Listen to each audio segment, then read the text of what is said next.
Hey guys, welcome back to my channel. So I actually have really exciting news for you guys.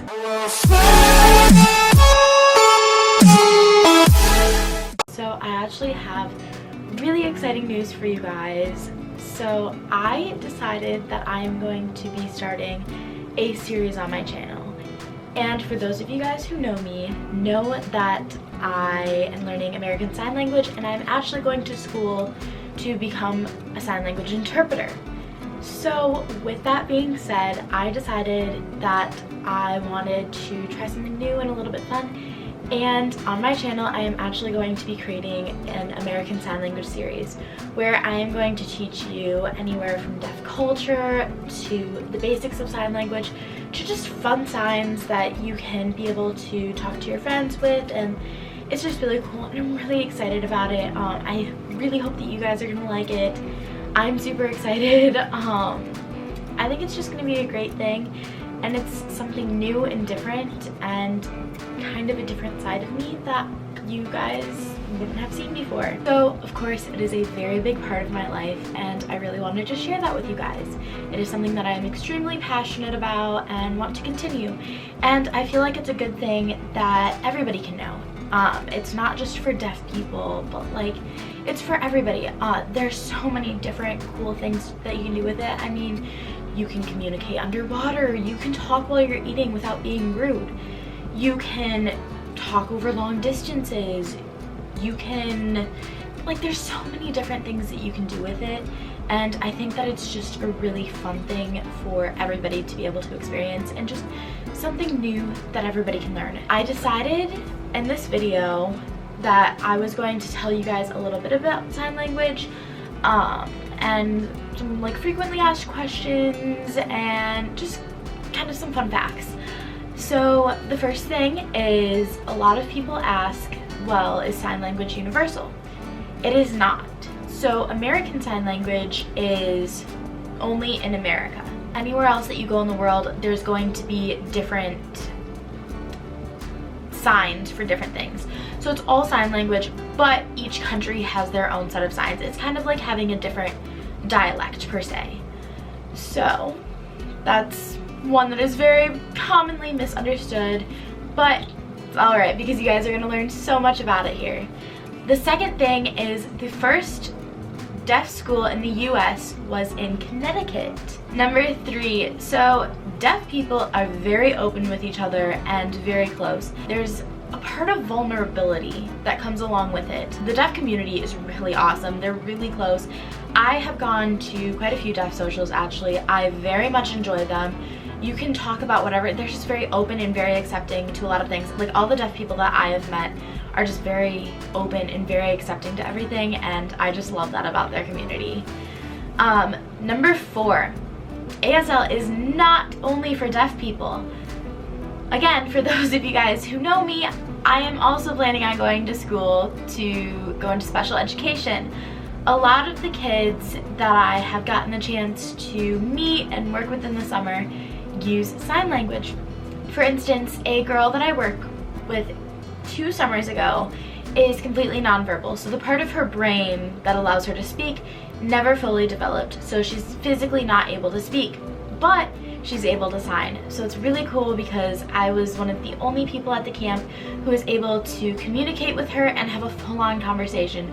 So it's really cool. I even taught some of my cousins how to sign before they can talk, because babies can pick up sign really quick, really easily. That's why baby sign is a very popular thing. Number 5, 90% of deaf kids come from hearing parents. So a lot of times people believe that deaf kids come from deaf parents, whereas in reality only 10% of kids who are deaf come from deaf parents. So it is a very slim chance that it is hereditary, because there are different ways to become deaf, but it's not just genetics. It's actually very unlikely. Number 6, there is not a sign for every single English word. There are way too many English words, and there are so many motions and gestures that you can do. Therefore, there is not a sign for every single word. Number 7, American Sign Language is the third most popular language in North America, so the US and Canada. So it is actually very common, which is why a lot of schools, I personally believe, should offer American Sign Language. Luckily, the high school that I go to offers American Sign Language, so I'm able to take it there, but there are still a lot of schools that aren't. So, since it's the third most popular in North America, it should definitely be in different schools. Number 8, facial grammar and body language is extremely important. It can make such a difference. And so if you're someone who is very much like me and likes to express a lot of things with my face, it can become very, very interactive, which is such a fun and cool thing. And telling stories in ASL is probably one of my favorite things ever because it's so interactive and you feel like you're in the story and you get to become part of the story. It's really cool. Number 9. So a lot of people ask, when will I be fluent in American Sign Language? So that obviously depends on how much you practice. That's the same with anything.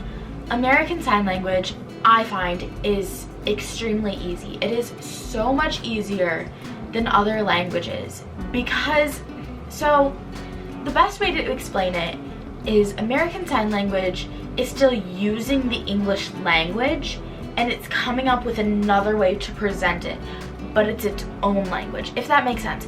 It's really hard to explain it correctly, and I don't know if I necessarily am getting that across, but instead of thinking about like, so water. So I know very, very little Spanish from like elementary and middle school, very, very little. So if you take the English word water and you try to translate it into Spanish, it's agua, which is a very, very different word.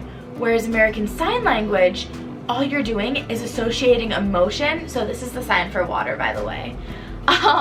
So you're associating emotion with that word instead of translating it to an entirely different word.